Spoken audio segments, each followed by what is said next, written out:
It's so funny. Many years ago, and I learned a song, and I sing it. I sing the Stephanie Mills version because I'm that black. The song is Home. And the opening line is, when I think of home, I think of a place where there's love overflowing. When I think of home. What do you think about when you think of home? Do you think of a place? Do you think of a building? Do you think of people? Boy, I've had to question that my entire life because I've been homeless more than once. I'm sitting here on the final day of Park Howard taping a whole bunch of Life in Segments because we're not going to have a studio for a few weeks. And people want me to talk about being homeless because I kind of have been and kind of am. I kind of are. Kind of am, kind of are, kind of am. And you'll correct me. Feedback at reallykarel.com. First person pejorative? Not sure. Anyway, I guess I'm not as panicked. I'm emotional about it, but I'm not as panicked as I would be when I moved into my car. And I've done that twice. When my parents and I moved it literally into the street. And we've done that 3 times in my lifetime. When the sheriff is at the door putting the stuff outside. And that's happened to me 3 times. Not me personally, but my parents growing up. We've been evicted. We've shown up at relatives' doors, said, here, help. That's homeless, okay? That is not knowing where you're going to put your head that night. And as we talk about that, my relocation and my issues surrounding selling my home and how very real they are to me, know that I have choices, that my friend Daniel Charleston owns a house in Las Vegas that he doesn't use, and I am very lucky that I get to stay there for basically nothing. Okay, so I'm not moving into the car. I'm not moving into a motel. I'm moving into a nice house in the lakes, right outside of Summerlin in Las Vegas, the city that I'm going to move to. I can stay there for 2-3 months if I need to. There are those of you that didn't have that luxury. You had to move and you didn't know where you were going to be. And you have my heart because I've been you. I know that terror. I know the feeling of closing the door behind you and not knowing where you're driving to. This time we've got the movers here. They're taking it to a big old U-Packet truck out front, which is blocking half of 7th Street and creating quite a stir. We've got another cargo van out back that's going to Vegas with me. We've got Ember packaged up. We've got plants put aside. We've got it all. And as emotional and as dramatic as I have been, I'm really lucky. During the process of escrow, when I fell, my friends picked me up. When the banks betrayed me, there were those next to me that said, we're not going to let this happen. When it looked like I was just going to get screwed, there were people that told me, yeah, you're going to, but guess what? You're still going to be okay. Not only do I have options, but I have friends. And we were going to do a topic about being homeless, but how can you be homeless when you have family and when you have friends? And so I did say this morning at the park to the homeless guy, you and I have a lot in common today. And we do. Neither of us have an address. But the difference is I have a support system. That's what America is supposed to be for you. If you don't have my support system, if you're not blessed to have my friends, America is supposed to be there for you, and Americans are supposed to be your friend. And if you don't even have any, the government, yes, the government is supposed to say to you, we care enough about you to be there for you. That's what this whole process has shown me. A house isn't the 4 walls. It's the people that fill it. It's the people that help you and support you in it. It's the people that make you happy so you can come home and go to bed content inside of it. That's what a house is. That's what it is. So I'm okay. I'm going to be okay. I'm going to do just fine. And even if I'm not going to do just fine, it's okay because I got people to catch me. So that's okay. I weigh less now, so they won't have to like hold up so much. You know, we're not tired of catching Karel anymore because he lost a fifth grader.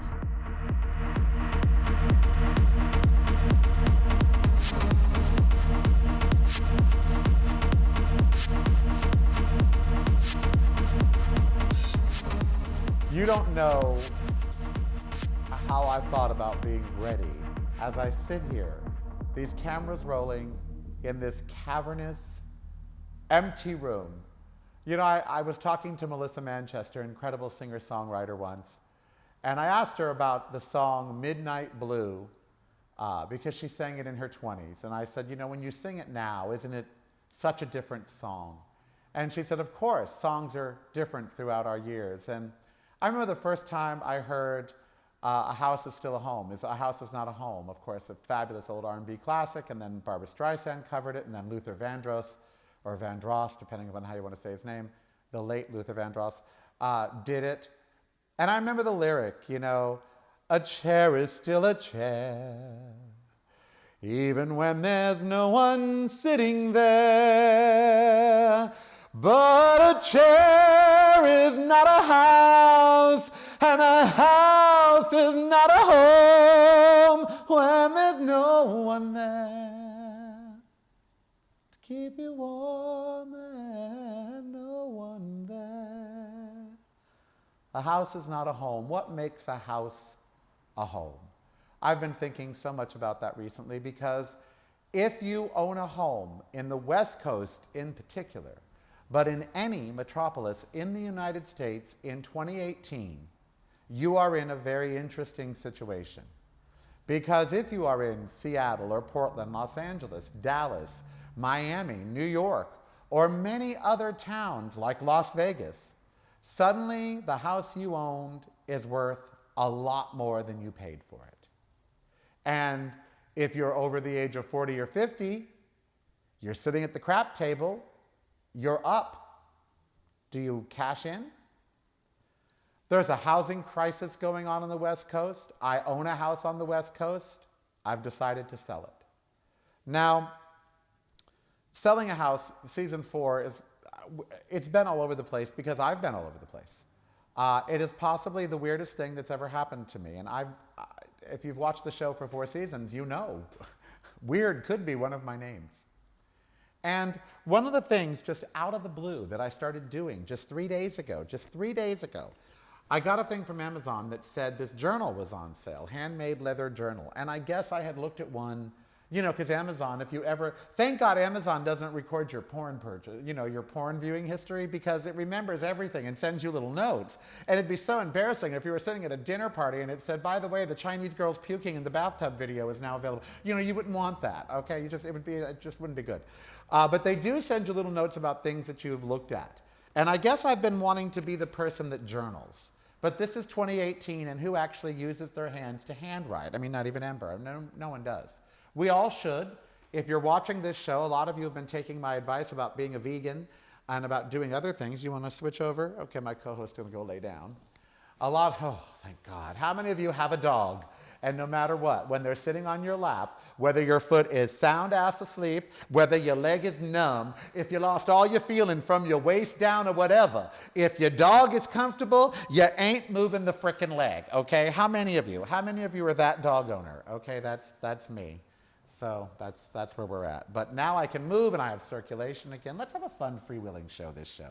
Let's just have some, you know. So I got this journal, okay, from Amazon.com, and it's handmade, and it's a Celtic Tree of Life, which I've asked Alexa 3 times, what's the name for the Celtic Tree of Life? And the witch won't tell me.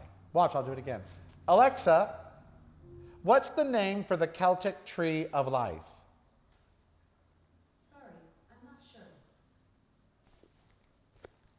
I mean, I'm supposed to turn to her for help, right? It's okay, Siri doesn't know it either. So anyway, so I got this journal because I've lost 50 plus pounds. I'm selling my house. I'm probably I'm moving to Las Vegas. Not probably. I'm moving 2 weeks from today. I will not be in this house. So yeah, I'm moving to Las Vegas. I'm a new guy. He won't let me take this off, but I'm skinny under here. Kids, I weigh 193, okay? Season 1 of Life in Segments, if you look at lifeinsegments.com, season 1, I weighed 257 pounds in season 1. Go back and look at me. And now I weigh 193. So I started keeping a journal, and I just started. One of the things I want to talk about in season 4 on my journal, this is a legal pot receipt. This is a receipt for legal pot. And I'm paying 15% tax to a state that can't even get its crap enough together, and a city that can't even get its crap enough together. So that's ridiculous. That's another topic. I wanted to read to you about the move, because when you decide to move, most of you are going to do so because of financial reasons. And I will tell you right now, moving is not a financial decision. It's not. Now, a lot of you were afforded the opportunity of having a family home with your mom and dad and then moving out, going off to college, whatever it might be. I wasn't. This came to mind just yesterday. I'm going to have to look down to read it. I apologize. I did not commit it to memory, and I hate when stars do this on television, so I'm just going to look down to read it. I never left my family home until now. Growing up, I had many homes over the 18 years or so with my mom and dad, but no family home. We were poor, and they never owned a home. My entire life as a child, my parents never had the same house longer than 2 years, and often we were homeless. When I said goodbye to my mom and dad, it wasn't to go off to college. It was because we had been evicted, and they were moving up north to live with my sister. I didn't want to live up north, so I stayed in Southern California and lived in my car. Andrew Howard knew that I had never had a family home, so part of his loving me was making sure I had a home. And Park Howard, the place for 4 seasons where we filmed the show, this big empty cavern that you see now, Park Howard is that home. It is my home. It is my family home. In that kitchen, my niece came out to me. In this living room, I've introduced people who now have children and are married. We've had wedding receptions. We've created audio, video. We've created portraits, paintings. We've created photographs. We've had sex right where I'm sitting. And I don't care if that makes any of y'all uncomfortable, because yes, Brandon, I've had sex right where you're sitting too. And where you're sitting, there used to be a computer desk. And yes, I've had sex right over there too. This used to be my family home. And obviously, I used to have sex. For 20 years, I have lived here in every sense of the word. Now, I've sold it. It was always meant to be sold, Andrew said we'd move on one day. Then he died. Then Mom died. Then Owen died. And I stayed and stayed.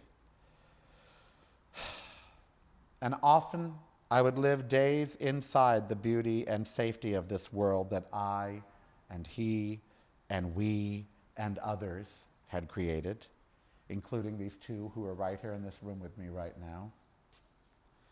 We each, and soon it will be a memory.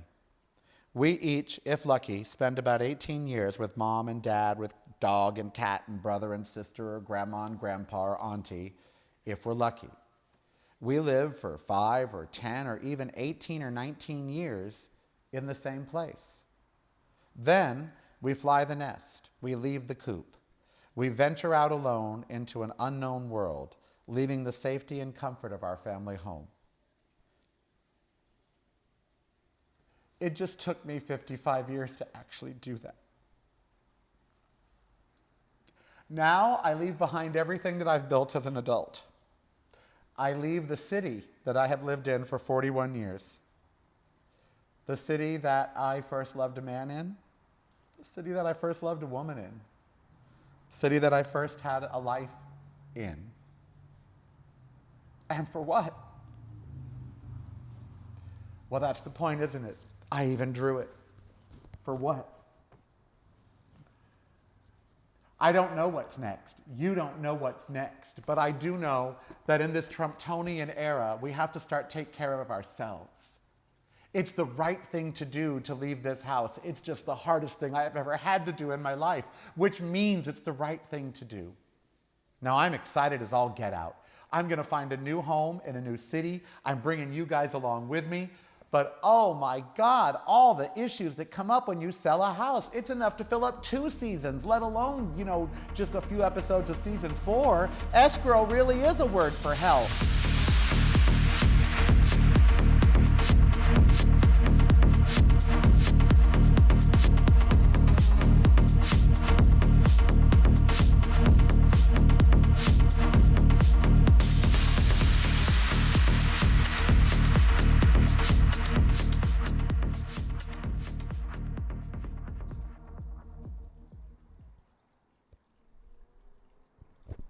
I'm silent because I remember when someone asked me if I was going to write Andrew's eulogy myself.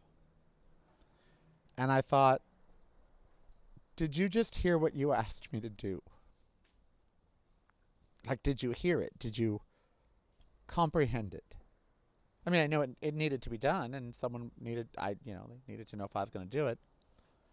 But I was just asked by Brendan Riley Miller, in this segment, we pretty much need you to say goodbye to Park Howard. Now, you'll see a segment that I did where I did say goodbye, but today is the day. As you'll see, they are loading by me, and my life is in boxes, and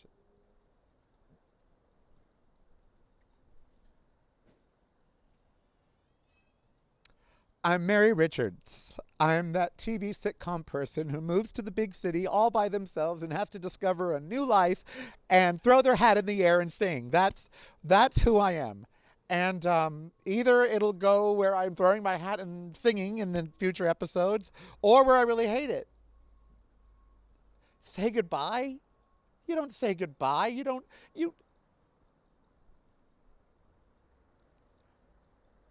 This tough shed, this house, the people here, the experience of it, it won't forever be in my life. It will forever be my life. It was 20 years of an 85-year life. That's a quarter of my life. You don't say goodbye to a quarter of your life. It's funny, I have to look at the call because it's that critical day. It's just critical. I have text message after text message of people who are going to come by around 5 or 6 to say goodbye, as much to me as to this place. When you can make a place so special that 20 people want to come and say goodbye to it, just let me say in theater, it was a f***ing good run. We were a hit. It was a success. SRO, sold out. And now, every show must close, and you go on and you produce a new one. So we're going to have a really wicked cast party in a few hours, and look for a reincarnation. Who knows as what? But, as they say in my business, the show will go on from somewhere.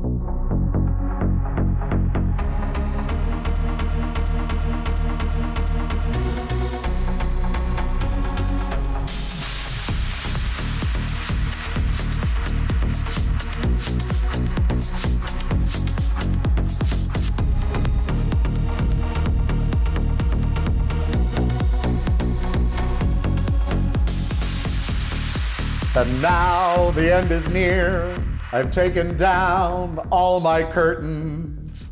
My friends, I'll say it clear. Escrow must close. Of this I'm certain. I've sold my home, you see. I must go and have nowhere to be. Oh, and yes, what's more than this? I did it their way, actually. Tune in to, it's not even a promo. It should be a promo. I really did do it their way. It's funny, I was going to do a parody song about selling the house, and I just realized that everything that I've done in selling the house on this, my last high tea here at Park Howard, with a tea set that I threw together from eBay because I packed all the good ones because the realtor staging person said don't leave all your personal stuff. I've been living in a shell of what I used to live in. No artwork, barely any things of my own. And I'm sitting here with my friends filming the TV show Born Out of this house. And I'm supposed to wrap up the episode about moving and wrap up. And all I can say to any and all of you is fear. Fear is a big part of America these days. We're afraid of Donald Trump, and we should be. We are afraid of the economy crashing. We remember 2008. We hated being that poor, and many of us still feel that poor. We're afraid we're going to grow old and die alone. You know who you are. We're afraid we're going to die broke. We're afraid we're never going to live our dreams. We're afraid our job is going to go away. We're afraid we're not going to have health care. We're afraid our retirement's not going to be enough. We are afraid. I was kind of forced into the decision of selling this house. My roommate didn't have his rent. I don't make enough money to carry it on my own. That's just a fact. But in the long run, it's going to be good. Because when you're in a flower pot, no matter how beautiful you are as a plant, you're only going to grow so big in that pot. Now, it's a stupid analogy, but it's true. My show is as big as it's going to be being here. My life is and has been as big as a life could be. I stood at that window right there and looked at my husband the day he died. I took a photo that would become an oil painting that hung on that wall after his death. We've had parties here with celebrities, just like every Hollywood home, from famous singers to famous actors. This house has been the epitome of success. Personal. I loved someone very much here.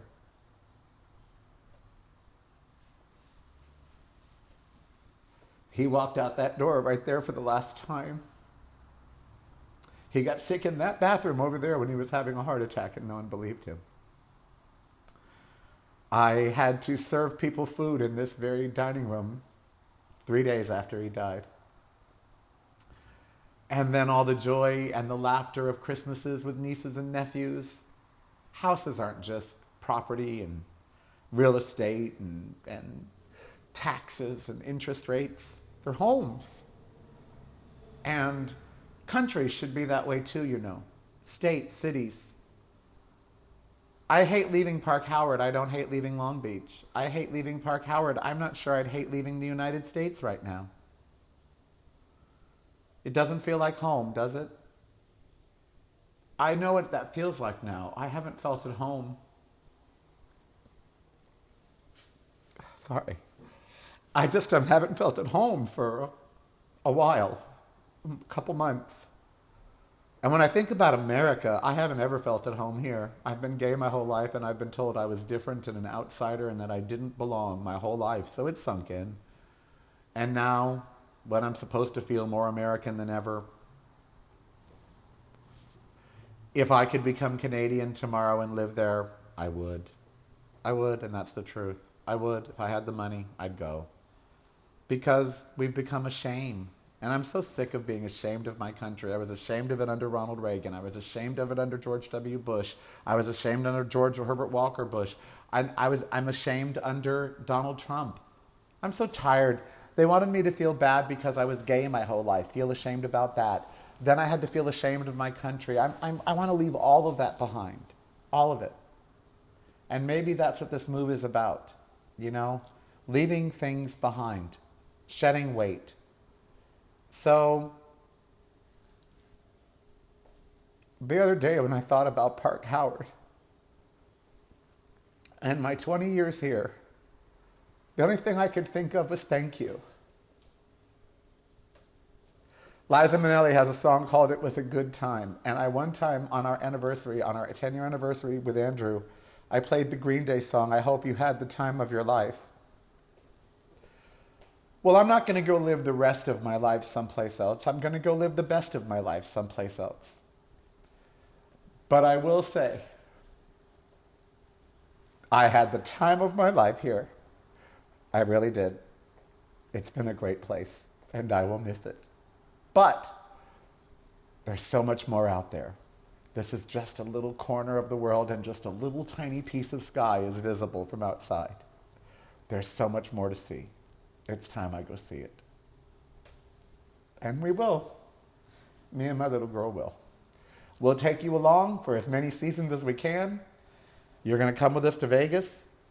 We're going to set up shop there. There's going to be all new topics. There's going to be all new perspectives. That's why I'm doing it.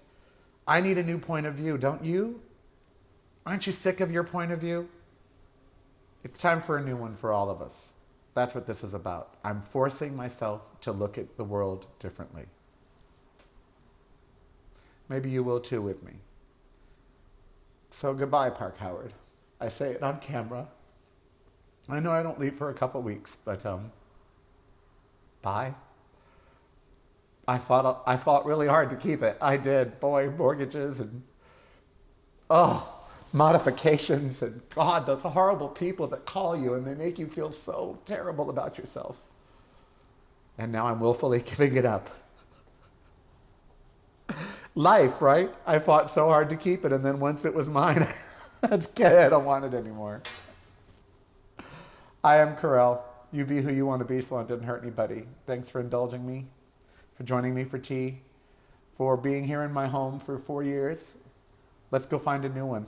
Let's be homeless for a while, which will be an interesting couple shows. Karel the Homeless Waif, American Refugee. That's what they're going to be called. The shows where I don't have a house, we're going to call them American Refugee, because I really am a refugee from America, from the economy, from all of it. I'm an American refugee. And then we'll find a place to be. And let's plant some new roots and see if we don't thrive. And if we don't, maybe in a year or two you'll come with me and we will leave the country. Who knows? I know one thing. I'm not going to cry because I have options. And if you're watching me and you don't have options, I'm sorry. I have options. I can choose what city I live in. I'm not San Francisco or Seattle, but I can still choose what city I live in. I can go and buy a house. I don't have to live in a project I'm not a senior being put up onto some senior housing. I have choices and I have options. And if you have those two things in your life, if you can choose what you do, if you have options for your future, then you have it all. So take stock of that and let's all move forward together. Because as Americans, we have choices and we have options. And as citizens, we have choices and we have options. And as humans in our relationships with people, we have choices and we have options. I said this on my New Year's show. I'm going to try to make better choices as I leave this place. I hope you do too. Or we'll be totally together.